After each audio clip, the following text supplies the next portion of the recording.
Hello everyone, welcome back to the channel UPSC with Nitya Pant. So today in this series I will be talking about an important topic of current affairs. जैसे कि आप सभी लोग current affairs में काफी ज्यादा issues face करते हैं, स्पेशली क्योंकि काफी चीजें बैलेंस करनी होती है. For example you have to balance your static optional and also current affairs, then you have to do answer right. तो इस सिनेरियो में आप लोग चाहते हैं कि कोई ऐसा करंट अफेयर सोर्स मिल जाए जो कि आपका कम टाइम में हो जाए. जनरली हम विजन की मैगजीन पढ़ते हैं विच इज रियली बल्कि नाउ अडेज. ठीक है, तो उसको टाइम डिवोट करना it becomes difficult. So in this scenario today I will be telling you about an alternate source for current affairs. और आई हैव थॉट कि I will be covering this through videos along with all of you, और साथ में आप लोग इसको पढ़ भी सकते हैं. So this resource is vision workbook. ठीक है, तो विजन की वर्कबुक है जो कि करंट अफेयर्स के टॉपिक्स को ही थोड़े समराइज्ड फॉर्म में देती है. Okay, so it becomes easy for all of you. It will become easy for all of you to retain it. उसको मेमोराइज करना आसान रहेगा. इन केस आप विजन की मैगजीन पढ़ते हैं और अगर आप वर्कबुक पढ़ते हैं तो workbook can be used for revising, क्योंकि वो क्रिस्प मैनर में दी हुई है. Also what you can do is in one go you read the workbook. आप वर्कबुक को ही अच्छे से पढ़िए, पूरा मेमोराइज कीजिए, and after that you can refer the magazine and just see कि क्या कोई एडिशनल पॉइंट या एग्जाम्पल है जो वर्कबुक में मिस हो गया है, उसको आप साइड में ऐड कर सकते हैं. Another important thing about this workbook is कि क्या प्रॉब्लम होती है, आप लोग बस करंट अफेयर्स पढ़ते रहते हैं, उसकी एप्लीकेशन नहीं देखते हैं, how to solve questions with it, be it mains और प्रीलिम्स. तो इस वर्कबुक, जैसे कि इसका नाम ही है वर्कबुक, इज समथिंग जिसपे हम कुछ काम कर रहे हैं, एप्लीकेशन कर रहे हैं कॉन्सेप्ट्स की. तो इसमें लास्ट में ना क्वेश्चंस भी होते हैं, that also I will solve with all of you. So today we will be studying the vision workbook of March 2025. और धीमे धीमे करके मैं आपको सारी वर्कबुक्स कंप्लीट कराऊंगी अलोंग विद क्वेश्चन प्रैक्टिस. तो एक तो आपके करंट अफेयर्स कवर हो जाएगा, another thing is your question practice also. Today first of all let us just compare also. मेरे कहने पे मत आप विश्वास कीजिए, एक बार हम विजन वर्कबुक और मैगजीन को कंपेयर भी करते हैं सो दैट यू अंडरस्टैंड कि हाँ मैम सही बात बोल रही है. चलो, see, this is the vision workbook of March 2025. Okay, I think आपको यहाँ पर सबको दिख रहा होगा कि ये विजन वर्कबुक है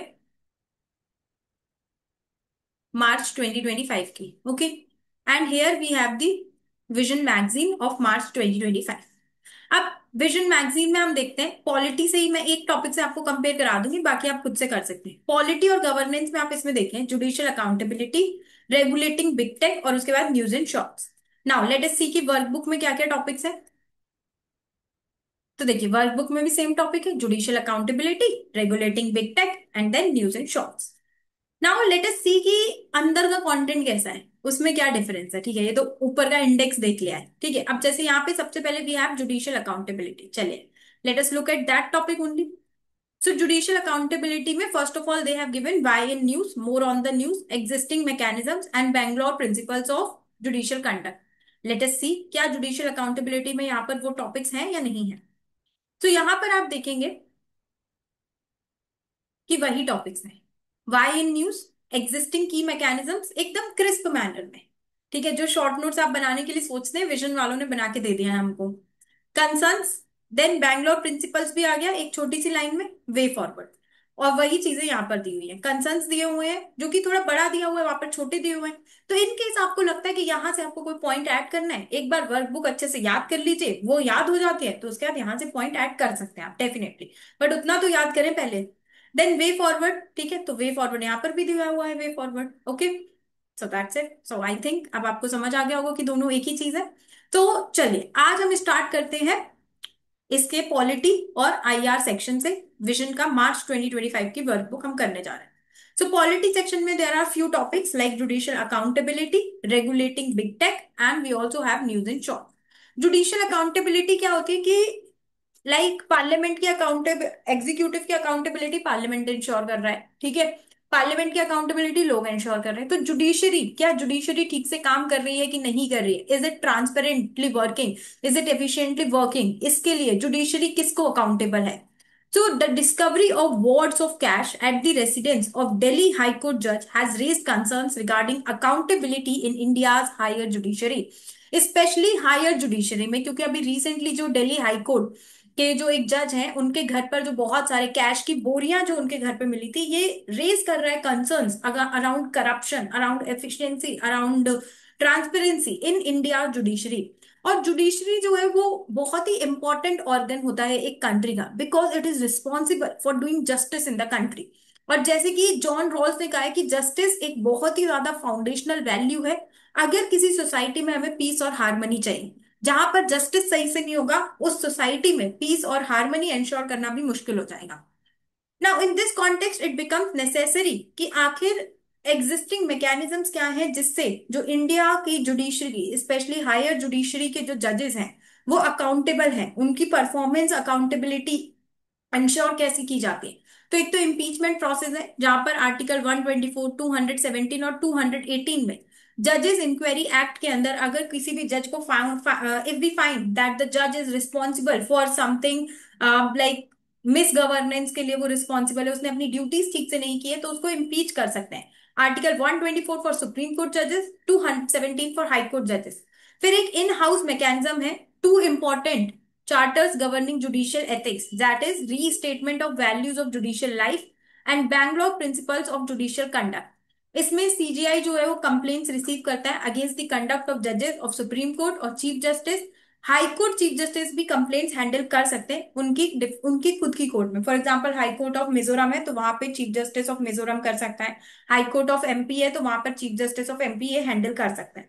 3 मेंबर कमिटी इस कंप्लेंट को एग्जामिन करती है और रिमूवल या फिर क्रिमिनल एक्शन जो भी लेना है वो रिकमेंड किया जाता है।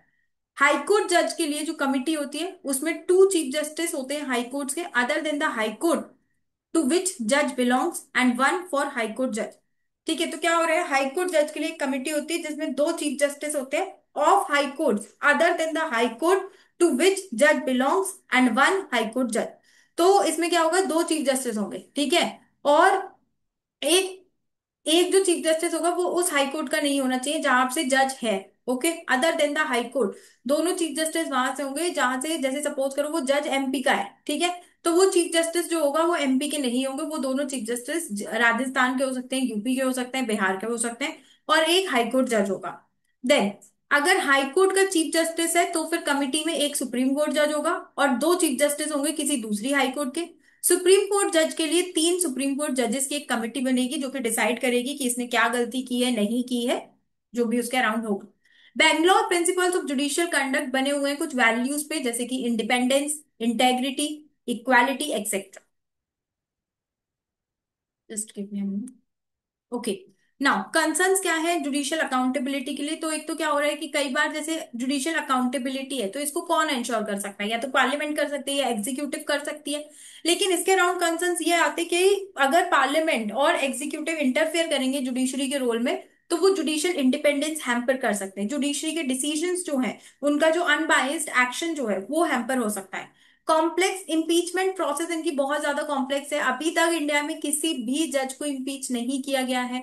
कोई भी मैंडेटरी, जैसे कि जो एमपीज एमएलएज ये सब होते हैं इनको अपने असेट्स डिस्क्लोज करने पड़ते हैं, बट जजेस के पास ऐसा कुछ भी नहीं है, कोई भी असेट डिस्क्लोजर नॉर्म नहीं है। लिमिटेड चेक्स और बैलेंसेज हैं, इन हाउस ही इनके अपॉइंटमेंट हो जाते हैं। Okay, then other provisions hindering accountability, criminal action, RTI, ये सब रिस्ट्रिक्शंस है, इम्यूनिटी है इनके पास इन सब चीजों से। तो काफी ज्यादा जो हमारी जुडिशरी है उसको इम्यून किया गया है इन सब चीजों से ताकि वो इंडिपेंडेंटली वर्क कर सके, लेकिन फिर भी इश्यूज आ रहे हैं। वे फॉरवर्ड क्या हो सकता है, एक तो judicial standards and accountability bill है उसको आप एक्ट में कन्वर्ट कीजिए। नेशनल जुडिशियल कमीशन हम लेकर आ सकते हैं जो कि लॉ कमीशन ऑफ इंडिया ने रिकमेंड भी किया था, जो अपॉइंटमेंट, मिसकंडक्ट इन्वेस्टिगेशन, तो जुडिशरी के आउटसाइड एक बॉडी होगी नेशनल जुडिशियल कमीशन जो ये सब चीजें देखेगी कि जजेस ठीक से फंक्शन कर रहे हैं या नहीं कर रहे हैं। परमानेंट डिसिप्लिनरी कमिटीज और कंटिन्यूस परफॉर्मेंस इवेल्युएशन होता रहना चाहिए जजेस का कि ये ठीक से काम कर रहे हैं या नहीं कर रहे हैं। Now let us move on to the next topic which is regulating big tech. तो मिनिस्ट्री ऑफ कॉर्पोरेट अफेयर्स ने अभी पब्लिक फीडबैक मंगाया है on the digital competition law committee की रिपोर्ट पर। अब इसका बैकग्राउंड क्या है कि कमिटी ने कंपटीशन एक्ट 2002 को रिव्यू किया ताकि जो भी नए चैलेंजेस आ रहे हैं डिजिटल इकोनॉमी में, चाहे वो साइबर फ्रॉड्स हो, इंफ्रास्ट्रक्चर रिलेटेड हो, स्किलिंग रिलेटेड हो, तो उसके रिगार्डिंग चैलेंजेस ये कमिटी ने रिव्यू किए हैं। और ग्लोबल कंसर्न्स आ रहे हैं बिग टेक को लेकर, जैसे कि एंटी कॉम्पिटिटिव प्रैक्टिसेस, जिसकी वजह से हमें स्ट्रॉन्गर रेगुलेटरी मेजर्स चाहिए। एंटी कॉम्पिटिटिव प्रैक्टिसेस जैसे कि आप देखते होंगे कि अमेजोन पे अगर आपने कुछ सर्च किया वो आपको हर जगह दिख रहा है। तो ये सब एंटी कॉम्पिटिटिव प्रैक्टिसेस होती हैं, और जिसके रिगार्डिंग हमें इसको रेगुलेट करने की जरूरत है। क्यों जरूरत है? सबसे पहले तो threat to sovereignty, threat of misusing data by illegally collecting transmitting. अब जो डेटा यहाँ पर यूज कर रही है ये कंपनीज, गूगल वगैरह, ये आउटसाइड कंट्री को दे दे तो हमारी सोवरेनिटी हेम्पर हो रही है। Network effect, big tech grows fast by using network effect, that is more users they have stronger they get, making it hard for new players to compete। Revenue loss हो रहा है India को, around $10 billion annually loss हो रहा है, क्योंकि ये जो मल्टीनेशनल कंपनीज है ये टैक्स अब्यूज करते, कहते हैं हम तो आपके कंट्री में लोकेटेड ही नहीं है, आपको क्यों टैक्स दे, बट पैसा यहाँ से कमा रही है, तो हमारा लॉस हो रहा है। Data privacy, cyber security risk है, जैसे कि SBI ATM card data leak हो जाता है। ठीक है, फिर एथिकल कंसर्न्स है around digital divide, ethical policy making, environmental responsibility. Challenges क्या क्या आ रहे हैं कि कोई रेगुलेटरी वैक्यूम नहीं है, प्रॉपर पॉलिसी नहीं है हमारे पास, एनफोर्समेंट नहीं कर पा रहे हैं, जो हमने बनाया है डिजिटल डेटा प्रोटेक्शन एक्ट वो अभी उसको एनफोर्स करना है।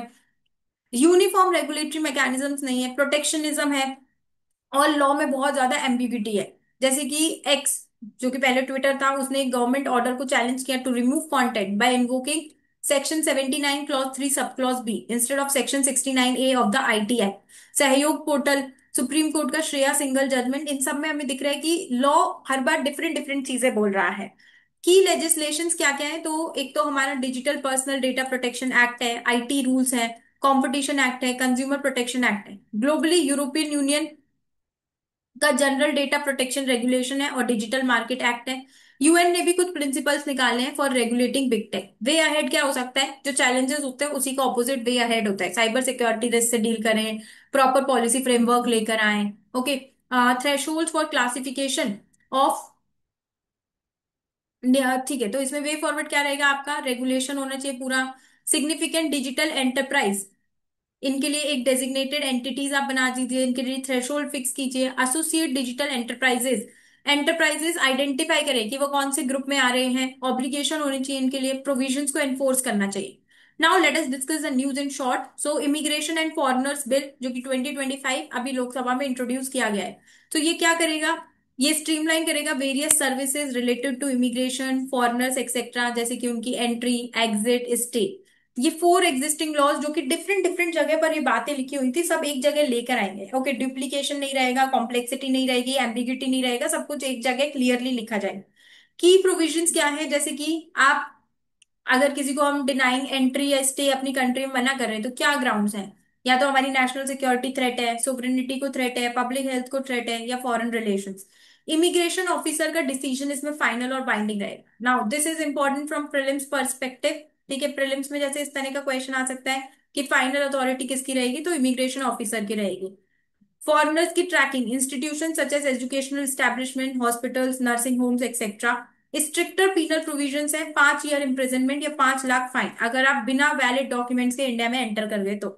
Now next is dedicated cell बनाएंगे हम मर्सी पिटिशन के लिए। तो महाराष्ट्र ने एक डेडिकेटेड सेल बना दिया है ताकि मर्सी पिटिशंस को डील किया जा सके, specially death row convicts following. ये सुप्रीम कोर्ट ने एक डायरेक्टिव दिया था कि आप एक डेडिकेटेड सेल बनाइए मर्सी सेल पिटिशन के लिए, तो महाराष्ट्र ने बना दिया। मर्सी पिटिशन क्या होता है कि लास्ट रिजॉर्ट होता है, जैसे अगर किसी को डेथ सेंटेंस वगैरह है तो वो प्रेसिडेंट वगैरह से बोलते हैं हमें माफ कर दो इसके लिए।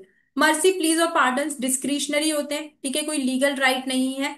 Then it is exercise through clemency power which is also known as pardoning power. तो प्रेसिडेंट की पार्डनिंग पावर आर्टिकल 72 में होती है, जहां पर पार्डन मतलब कंप्लीट एब्सोल्यूशन हो जाएगा, रिस्पाइट मतलब लेसर पनिशमेंट, रिप्रीव मतलब टेम्पररी स्टे, रिमिट मतलब रिड्यूस करेंगे while keeping it's nature the same. ठीक है, तो रिस्पाइट और रिमिट में दो अंतर है।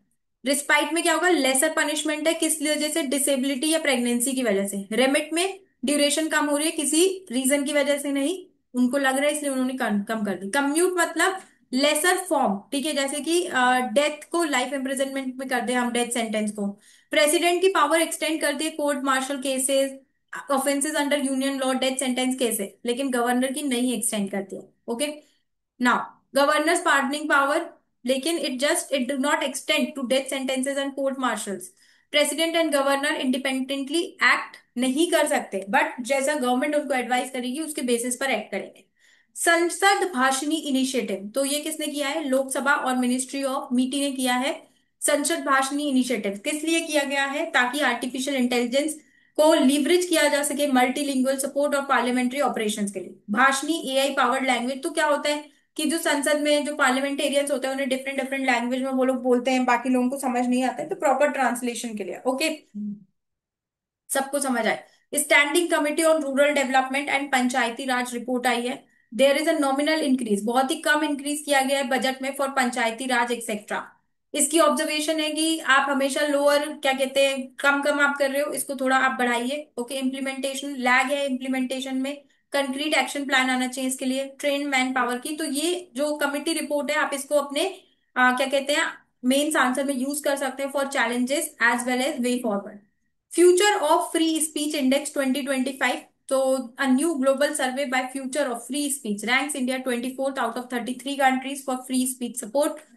फ्यूचर ऑफ फ्री स्पीच एक independent non partisan think tank है वैंडरबिल्ट यूनिवर्सिटी में, इतना ज्यादा इंपॉर्टेंट टॉपिक ये है नहीं, ठीक है। स्कैंडिनेवियन कंट्रीज इसमें ऊपर ही रैंक करेंगी। कई कंट्रीज में सपोर्ट डिक्लाइन हो गया है जैसे कि जापान, इसराइल और यूएसए। कुछ फैक्टर्स है जैसे कि traditional media, social groups etcetera, जो कि एक मेजर रोल प्ले करते हैं in shaping the public discourse. आप जो भी न्यूज़पेपर, एडिटोरियल्स यूट्यूब पर देखते हैं उससे आपका एक ओपिनियन बिल्ड होता है, ठीक है। सो आज के लिए पॉलिटी का एनालिसिस बहुत है। We will be coming up for with further videos on international relation, economics etcetera. Thank you for watching this, do let me know कि आपको ये इनिशिएटिव कैसा लगा है and what all modifications you want in it.